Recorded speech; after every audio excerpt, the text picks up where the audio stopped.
ನಮಸ್ಕಾರ. 24x7 ಕರ್ನಾಟಕ.ಕಾಮ್ಗೆ ಸ್ವಾಗತ ಸುಸ್ವಾಗತ ವಿತ್ ನಿತಿನ್. ನಾವು ಈಗ ಭೇಟಿ ಮಾಡಲು ಬಂದಿರುವಂಥದ್ದು ಕೂಡ್ಲಿಗಿ ತಾಲೂಕು ಕೊಟ್ಟೂರು ಪಟ್ಟಣ ಪಂಚಾಯಿತಿ ಉಪಾಧ್ಯಕ್ಷರು ಮತ್ತು ಅಧ್ಯಕ್ಷರನ್ನು. ಅವರೊಬ್ಬರು ಹಿರಿಯ ವ್ಯಕ್ತಿಯಾಗಿ ಇಟ್ಕೊಂಡು ಇದೇ ಫಸ್ಟ್ ಟೈಮ್ ನಿಂತು ಗೆದ್ದು ಉಪಾಧ್ಯಕ್ಷರು ಸಹ ಆಗಿದ್ದಾರೆ. ಬನ್ನಿ ಅವ್ರು ಕುರಿತಾದ ಒಂದು ಕಿರು ಪರಿಚಯನ ಮಾಡಿಕೊಳ್ಳೋಣ. ನಮಸ್ಕಾರ ಸರ್. ನಮಸ್ತೆ ಸರ್, ನಿಮ್ಮ ಹೆಸರು ಸರ್?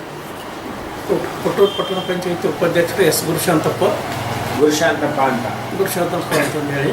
ಎಷ್ಟನೇ ವಾರ್ಡಿಂದ ಗೆದ್ದು ನೀವು ಮೆಂಬರ್ ಆಗಿರೋದು, ಉಪಾಧ್ಯಕ್ಷರಾಗಿರುವಂಥ? 11ನೇ ವಾರ್ಡಿನಿಂದ ಗೆದ್ದು ಈಗ 10 ತಿಂಗಳಾಯಿತು ನಾವು ಉಪಾಧ್ಯಕ್ಷರಾಗಿ. ಊರಿನಲ್ಲಿ ಒಳ್ಳೊಳ್ಳೆ ಕೆಲಸ ಮಾಡ್ಕೊಂತ ಬಂದು ನೀರಿನ ಸೌಕರ್ಯ ಎಲ್ಲ ಮಾಡಿದ್ವಿ. ನಮಸ್ಕಾರ ಮೇಡಮ್. ನಿಮ್ಮ ಹೆಸರು ಮೇಡಮ್? ಅನ್ಸೂಯಮ್ಮ ಅಂತ. ಮೇಡಮ್, ನೀವು ಎಷ್ಟನೇ ವಾರ್ಡಿಂದ ಗೆದ್ದು ಮೆಂಬರ್ ಅಧ್ಯಕ್ಷರಾಗಿರುವಂಥದ್ದು? 4ನೇ ವಾರ್ಡಿಂದ ಗೆದ್ದು ಈಗ ಪಟ್ಟಣ ಪಂಚಾಯಿತಿ ಅಧ್ಯಕ್ಷರಾಗಿದ್ದಾರೆ. ಸರ್, ಇದೇ ಫಸ್ಟ್ ಟೈಮ್ ನಿಂತು ಗೆದ್ದಿದ್ದೀರಾ ಸರ್? ಈ ಸತಿ ಗೆದ್ದಂಥ ಸಂದರ್ಭದಲ್ಲಿ ನಿಮ್ಮ ಲೀಡಿಂಗ್ ಓಟ್ ಏನಿತ್ತು ಸರ್? 296 ಲೀಡಿಂಗ್ ಇತ್ತು. 531 ಓಟ್ ಬಿದ್ದಿದ್ದಾವೆ. ಟೋಟಲ್ 531 ಓಟ್ ಬಂದಿತ್ತು. ಸರ್, ಯಾವ ಪಕ್ಷದಲ್ಲಿ ನಿಮ್ಮನ್ನು ನೀವು ಗುರುತಿಸ್ಕೊಂಡಿದ್ದೀರಾ ಸರ್? ಕಾಂಗ್ರೆಸ್ ಪಕ್ಷದಲ್ಲಿ ಗುರುತಿಸ್ಕೊಂಡಿದ್ವಿ. ಕಾಂಗ್ರೆಸ್ ಪಕ್ಷದಿಂದ ಗುರುತಿಸ್ಕೊಂಡಿದ್ದೀವಿ. ಇದೇ ಫಸ್ಟ್ ಟೈಮ್ ನಿಂತು ಗೆದ್ದಿದ್ದೀರಾ ಸರ್? ಇದೇ ಫಸ್ಟ್ ಟೈಮ್. ಏನು ಅನಿಸ್ತಾ ಇದೆ ಸರ್ ರಾಜಕೀಯ ಜೀವನ ನಿಮಗೆ? ಏನು ಒಳ್ಳೆ ಚೆನ್ನಾಗಿ ಅನ್ನಿಸ್ತೈತೆ ರೀ. ಇದರಲ್ಲಿ ಎಲ್ಲ ನಮ್ಮನ್ನೂ ಇರಬೇಕು. ಒಳ್ಳೆ ಎಲ್ಲರೂ ಬೆಂಬಲ ಇರಬೇಕು. ಬೆಂಬಲ ಇತ್ತಪ್ಪ ಅಂದ್ರೆ ಏನು ಬೇಕಾದ್ರೂ ನಾವು ಮಾಡ್ಬೋದು. ಏನು ಬೇಕಾದ್ರೆ ಕೆಲಸ ಮಾಡ್ಬೋದು. ಏನು ಬೇಕಾದ್ರೂ ಸಾಧನೆ ಮಾಡ್ಬೋದು. ಸರ್, ಈಗ ಗೆದ್ದು 10 ತಿಂಗಳ ಅವಧಿ ಈ ಪಟ್ಟಣ ಪಂಚಾಯತಿಲಿ ಕಳೆದಿದ್ದಾರೆ ಸರ್. ಈ ಪೀರಿಯಡಲ್ಲಿ ನಿಮ್ಮ ವಾರ್ಡ್ನಲ್ಲಿ ಆಗ್ಬೋದು ಏನಾದ್ರು ಅಭಿವೃದ್ಧಿ ಕೆಲಸ ಕಾರ್ಯಗಳಾಗಿದೆ ಸರ್? ನಾವು ಎಲ್ಲ ವಾರ್ಡ್ನಲ್ಲಿ ಕೆಲಸ ಆಗಿದೆ. ನಮ್ಮ 11ನೇ ವಾರ್ಡ್ನಲ್ಲಿ ನಾವು ರೋಡಿನ ಕೆಲಸ ಮಾಡಿದ್ದೀವಿ. ಮತ್ತು 7ನೇ ವಾರ್ಡ್ನಲ್ಲಿ ರೋಡ್ ಕಾಲುವೆ ಕೆಲಸ ಮಾಡಿದ್ದೀವಿ. ಮತ್ತು 10ನೇ ವಾರ್ಡ್ನಲ್ಲಿ ಕಾಲುವೆ ಕೆಲಸ ಮಾಡಿಸಿದ್ದೀವಿ. ಮತ್ತು 17ನೇ ವಾರ್ಡ್ನಲ್ಲಿ ಕೂಡ ನಾವು ಲೈಟಿಂಗ್ ಹಾಕ್ಸಿದ್ದೀವಿ. 2ನೇ ವಾರ್ಡ್ನಲ್ಲಿ ಲೈಟಿಂಗ್ ಹಾಕ್ಸಿದ್ದೀವಿ. ದೊಡ್ಡ ಬಲ್ಪ್ಗಳು ಅವೆಲ್ಲವೂ ಹಾಕ್ಸಿದ್ದೀವಿ. ಸರ್, ಈಗ ಉಪಾಧ್ಯಕ್ಷರಾಗಿದ್ದೀರಾ ಸರ್. ಉಪಾಧ್ಯಕ್ಷರು ಅಂದಮೇಲೆ ಎಲ್ಲ ಅಧ್ಯಕ್ಷರು ಉಪಾಧ್ಯಕ್ಷರು ಅಂದಮೇಲೆ ಇಡೀ ನೀವು ಪಟ್ಟಣ ಪಂಚಾಯತಿ ಬರೋ ಎಲ್ಲ ವಾರ್ಡ್ಗಳು ನಿಮ್ಮಲ್ಲಿ ನಿಮ್ಮ ನಿಮ್ಮ ಜವಾಬ್ದಾರಿ ಕೂಡ ಇರುತ್ತೆ. ನಮ್ಮ ಜವಾಬ್ದಾರಿ 20 ವಾರ್ಡ್ನಲ್ಲಿ ನಮ್ಮ ಜವಾಬ್ದಾರಿ ಇರುತ್ತೆ. ನಾವು 20 ವಾರ್ಡ್ಗೂ ಕೂಡ ನಾವು ಎಲ್ಲ ಸಮ್ಮತ ವಿರೋಧ ಪಕ್ಷ ಇದ್ರೂ ಕೂಡ 22 ವಾರ್ಡಿಗೂ ಸಮ್ಮತವಾಗಿ ನಾವು ಕೆಲಸಗಳನ್ನು ಕೊಡ್ತಾ ಇದ್ದೀವಿ. ಸರ್, ಈಗ ನೀರಿನ ವ್ಯವಸ್ಥೆ ಆಗ್ಬೋದು, CC ರೋಡ್ ಆಗ್ಬೋದು, ಅದ್ರ ಬಗ್ಗೆ ಎಲ್ಲ ಏನು ಕ್ರಮ ತಗೊಂಡಿದ್ದೀರಾ ಸರ್? ಈಗ ಗೆದ್ದ 10 ತಿಂಗಳ ಅವಧಿ ಕಳೆದಿದ್ದೀವಿ. ಗೆದ್ದ 10 ತಿಂಗಳಲ್ಲಿ ನಾವೆಲ್ಲ ರೋಡ್ಗಳು ಕೂಡ ಕೆಲವು ಈಗ ನಮ್ಮ ಕೊಟ್ಟಿದ್ದೀವಲ್ಲ, DCX ಹೋಗಿದೆ. ನಾವು ಮೀಟಿಂಗ್ನಲ್ಲಿ ಪಾಸ್ ಮಾಡಿಬಿಟ್ಟು ರೋಡ್ಗಳಿಗೆ ಕೊಟ್ಟಿದ್ದೀವಿ. ರೋಡ್ಗಳು ಕೊಟ್ಟಿದ್ದೀವಿ. ಮತ್ತು ನೀರಿನ ಟ್ಯಾಂಕ್ ಮಾಡ್ತೀವಿ ಅಂತಂದು ಹೇಳಿ ಕಳಿಸಿದ್ರು. ಅದನ್ನು ಅಪ್ರೂವಲಿಗೆ ಕಳಿಸಿದ್ದೀವಿ. ಬಂದು ನೋಡ್ಕೊಂಡು ಹೋಗ್ತೀವಿ ಅಂತಂದು ಹೇಳಿ. ಸರ್, ಈಗ ನಿಮ್ಮ ವಾರ್ಡ್ಗಳಲ್ಲಿ ನೀರಿನ ಸಮಸ್ಯೆ ಏನಾರು ಇದೆಯಾ ಸರ್? ನೀರಿನ ಸಮಸ್ಯೆ ನಮ್ಮ ಕೊಟ್ಟರಲ್ಲಿ ಯಾವತ್ತೂ ಬರೋದಿಲ್ಲ. ಯಾವಾಗ ಒಂದು ದಿವಸ ಬರುತ್ತೆ, ಒಂದು ವಾರದಲ್ಲಿ. ಕೊಟ್ಟೂರಲ್ಲಿ ಒಳ್ಳೆ ನೀರಿನ ಸಮಸ್ಯೆ ಏನಿಲ್ಲ ಸರ್. ವಿದ್ಯುತ್ ಬಗ್ಗೆ ಆಗ್ಬೋದು, ಸ್ವಚ್ಛತೆ ಬಗ್ಗೆ ಆಗ್ಬೋದು, ಅದ್ರ ಬಗ್ಗೆ ಎಲ್ಲ ಏನು ಕ್ರಮ ತಗೊಂಡಿದ್ದೀರಾ? ವಿದ್ಯುತ್ ಕೂಡ ಚೆನ್ನಾಗಿರ್ತೈತೆ. ಸ್ವಚ್ಛತೆ ಸ್ವಚ್ಛತೆ ಕಾರ್ಯ ಕಡಿಮೆ ಇದೆ ನಮ್ಮಲ್ಲಿ. ಸ್ವಲ್ಪ ಕೆಲಸಗಾರಲ್ಲ ನಮ್ಮ ಪಟ್ಟಣ ಪಂಚಾಯತಿಯಲ್ಲಿ, ಕೆಲಸಗಾರಲ್ಲ. ಅದರಿಂದ ಸ್ವಲ್ಪ ಕ್ಲೀನಿಂಗ್ ತೊಂದರೆ ಆಗುತ್ತೆ.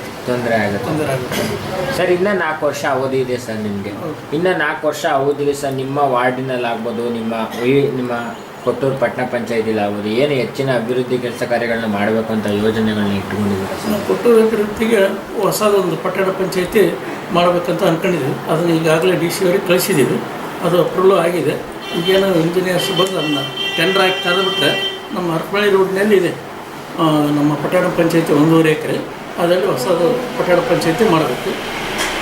ಮತ್ತು ಕೊಟ್ಟೇಶ್ವರ ದೇವಸ್ಥಾನ ಹತ್ರ ರೋಡ್ ಕಾಮಗಾರಿ ಮಾಡಿದ್ವಿ. ಅದು ಅಪ್ರೂವಲ್ ಆಗಿದೆ. ಅದನ್ನು ಟೆಂಡರ್ ಕರಿಬೇಕು ರೋಡಿಂದ. ಅದು ಬಿಟ್ಟು ಸರ್ ಇನ್ನೂ ಹೆಚ್ಚಿನ ಏನಾದ್ರು ಪ್ಲ್ಯಾನ್ಸ್ ಇದೆಯಾ ನಿಮಗೆ? ಇನ್ನು ಹೆಚ್ಚಿನ ಪ್ಲಾನ್ಸ್ ಈ ಸದ್ಯಕ್ಕೆ ಏನು ಕೈಗೆ ಎತ್ಕೊಂಡಿಲ್ಲ. ಬಂದೇನು 10 ತಿಂಗಳಾಗಿದೆ. ಇನ್ನು ಮುಂದೆ ಎತ್ಕೋಬೇಕು. ಇನ್ನು 4 ವರ್ಷ ಟೈಮ್ ಇರುತ್ತೆ. ಸರ್, ಈಗ ನಿಮ್ಮ ಪಟ್ಟಣ ಪಂಚಾಯತಿ ಅನುದಾನವನ್ನು ಬಿಟ್ಟು ಈಗ MLA ಆಗ್ಬೋದು, MP ಫಂಡ್ಗಳಿಂದ ಏನಾದ್ರು ತಂದು ನಿಮ್ಮ ಪಟ್ಟಣ ಪಂಚಾಯತಿ ಹೆಚ್ಚಿನ ಕೆಲಸ ಕಾರ್ಯಗಳು ಮಾಡಿಸ್ಬೇಕು ಅಂತ ಆಸೆ ಇಟ್ಕೊಂಡಿದ್ದಾರೆ ಸರ್? ಅದು ಇಟ್ಕೊಂಡಿದ್ದೀವಿ. MLA ಫಂಡ್ ಬಂದಿದೆ. ಮೊನ್ನೆ 1-2 ಕೋಟಿ ಕಳಿಸಿದ್ದಾರೆ. ಅದನ್ನು ಅಭಿವೃದ್ಧಿಗೆ ಹಾಕ್ತಿದ್ವಿ. ಅನುದಾನ ಬಂದು ಅದನ್ನು ರೋಡಿಗೆ ಹಾಕ್ತಾ ಇದ್ದೀವಿ. ರೋಡ್ ಇಲ್ಲ ಅಂದರೆ ಎಲ್ಲ ವಾರ್ಡ್ಗಳಿಗೆ ಹಾಕ್ತೀವಿ ಅಥವಾ ರೋಡಿಗೆ ಹಾಕ್ತೀವಿ. ಸೊ ಎಲ್ಲರೂ ನಮ್ಮ ಅಧ್ಯಕ್ಷರು ಸದಸ್ಯರು ಎಲ್ಲರನ್ನು ಕೇಳಿಬಿಟ್ಟು ನಾವು ಅದನ್ನು ಮಾಡ್ತೀವಿ. ಸೊ ಬಂದಿರೋ ಅನುದಾನವನ್ನು ರೋಡಿನ ಕಾಮಗಾರಿಗಳಿಗೆ ಹೆಚ್ಚಿನಾಗಿ ಬಳಕೆ ಮಾಡಬೇಕು. ರೋಡು ಅಥವಾ ಮುಖ್ಯದ ಕಾಮಗಾರಿ ಓಣಿಯಲ್ಲಿ ರೋಡಿನ ಒಟ್ಟು ಆ ವಾರ್ಡಿಗೆ ಎಷ್ಟು ಬರುತ್ತೆ ಅದನ್ನು ಹಾಕ್ಸ್ಬೇಕಂತ ನಾವು ಅನ್ಕೊಂಡಿದ್ದೀವಿ. ಸರ್, ನಿಮಗೆ ಇದು ಬಿಟ್ಟು ಯಾವ್ದಾದ್ರು ಬೇರೆ ಸಂಘ ಸಂಸ್ಥೆಗಳಲ್ಲಿ ನಿಮ್ಮನ್ನು ನೀವು ಗುರುತಿಸ್ಕೊಂಡಿದ್ದೀರಾ? ನಾವು ಸಂಘ ಸಂಸ್ಥೆಗಳಂದ್ರೆ ನಾವು ಮೊದಲಿಗೆ ಗುಮಾಸ್ತರಾಗಿದ್ದೀವಿ. ಅದರಿಂದ ಅಲ್ಲಿ ವಿನಾಯಕ ಗುಮಾಸ್ತರ ಸಂಘ ಅಂತ ಇತ್ತು. ಅದರಲ್ಲಿ ನಾವು ಲೀಡರಾಗಿದ್ವಿ. ನಂತರ ಮರ್ಚೆಂಟ್ ಆದ್ವಿ. ಮರ್ಚೆಂಟ್ ನಂತರ ಅದರಲ್ಲಿ ವರ್ತಕರ ಸಂಘದಲ್ಲಿ ಅದರಲ್ಲಿ ನಾವು ಖಜಾಂಚಿಯಾಗಿ ಇವತ್ತಿನವರೆಗೂ ಮುಂದುವರೆದು ಈಗ 20 ವರ್ಷದಿಂದಲೂ ಮುಂದುವರೆದು. ಅದು ಬಿಟ್ಟು ಅಧ್ಯಕ್ಷ APMC ಮತ್ತು APMC ಅಧ್ಯಕ್ಷರು ಆಗಿದೆ.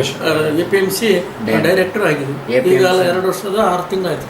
ಅಲ್ಲೂ 2.5 ವರ್ಷದಿಂದ APMC ಕೂಡ ಸೇವೆನ ಸಲ್ಲಿಸ್ತಾ ಇದ್ದಾರೆ. 2.5 ವರ್ಷದಿಂದ APMC ಸೇವೆಯನ್ನು ಈಗಲೂ ಮಾಡ್ತಾ ಇದ್ದೀವಿ. ಎರಡನ್ನೂ ನೋಡ್ತಕ್ಕಂಥದ್ದು. ಉಪಾಧ್ಯಕ್ಷರು ಮತ್ತು APMC ಡೈರೆಕ್ಟರ್ ಎರಡು ಕೂಡ ಆಗಿದ್ದೀರಾ ಆಗಿದೆ.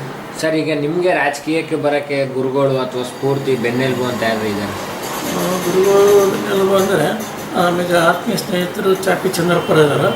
ಅವರೇ ನಮಗೆ ಗುರುಗಳು. ಅದರಲ್ಲಿ ರಾಜಕೀಯಕ್ಕೆ ಅವರ ಮುಂದಾಳತ್ವದಿಂದ ನೀವು ರಾಜಕೀಯಕ್ಕೆ ಬಂದಿದ್ದು. ನೀಡಪ್ಪ ನಾವು ಗೆಲ್ಲಿಸ್ತೀವಿ ಅಂತ ನಾವು ಬೇಡ ಅಂದರೂ ಕೂಡ ಎಲ್ಲರೂ ನಿನ್ನ ಅಪೇಕ್ಷೆ ಪಟ್ಟದ ಒಳ್ಳೆಯದು ಅಂತಂದೇಳಿ ನೀನು ಆಗ್ಬೇಕಂತಂದು ಹೇಳಿದೆ. ಸೊ ನಿಮ್ಮ ಗುರುಗಳಿಗೆ ಏನು ಹೇಳೋಕ್ಕೆ ಇಷ್ಟಪಡ್ತೀರಾ ಸರ್ ಈ ಸಂದರ್ಭದಲ್ಲಿ? ಒಳ್ಳೆಯ ಒಬ್ಬ ಅವರು ದೊಡ್ಡ ಮರ್ಚೆಂಟ್ ದಲಾಲಿ ಮರ್ಚೆಂಟ್ ಇದ್ದಾರೆ. ಅವರು ನಮಗೆ ತುಂಬ ಹೃದಯ ಇವತ್ತಿಗೂ ನಾವು ಅಣ್ಣ ತಮ್ಮಳಾಗಿ ನಡ್ಕೊಂಡಿದ್ದೀವಿ. ಒಳ್ಳೆಯ ನಮಗೆ ಅವಕಾಶ ಕೊಟ್ಟು ಎಲ್ಲ ಹೇಳ್ತಾರೆ. ಬೆನ್ನೆಲುಬಾಗಿರ್ತಾರೆ. ಅವಾಗ ಬೆನ್ನೆಲುಬಾಗಿ ನಿಂತಿದ್ದಾರೆ. ಈಗ ನೀವು ಗೆಲ್ಲೋದಕ್ಕೆ ನಿಮ್ಮ ವಾರ್ಡಿನ ಜನರೇ ಕಾರಣ ಸರ್. ನಿಮ್ಮ ವಾರ್ಡಿನ ಜನರು ತಮ್ಮ ಅಮೂಲ್ಯವಾದ ಮತವನ್ನು ನೀಡಿ ನಿಮ್ಮನ್ನ ಜಯಶೀಲರಾಗಿ ಮಾಡಿದ್ದಾರೆ. ಸೊ ಆ ವಾರ್ಡಿನ ಜನರಿಗೆ ಕೊನೆಯದಾಗ ಏನೋ ಒಂದು ಸಿಹಿ ಮಾತುಗಳನ್ನ ಹೇಳಕ್ಕೆ ಇಷ್ಟಪಡ್ತೀರಾ ಸರ್? ಸಿಹಿ ಮಾತುಗಳು ಹೇಳಿದ ಪ್ರಕಾರ ಎಲ್ಲ ಒಂದು ರೋಡ್ ಆಗಲಿ ಈಗಾಗಲೇ ಮಾಡಿಸಿದ್ದೀವಿ ರೀ. ಇನ್ನೂ ಒಂದಿಷ್ಟು ಇದೆ. ಇನ್ನೊಂದು 3 ಕಡೆ ರೋಡ್ ಇದೆ, ಅದನ್ನೊಂದು ಮಾಡಿಸ್ಬೇಕು.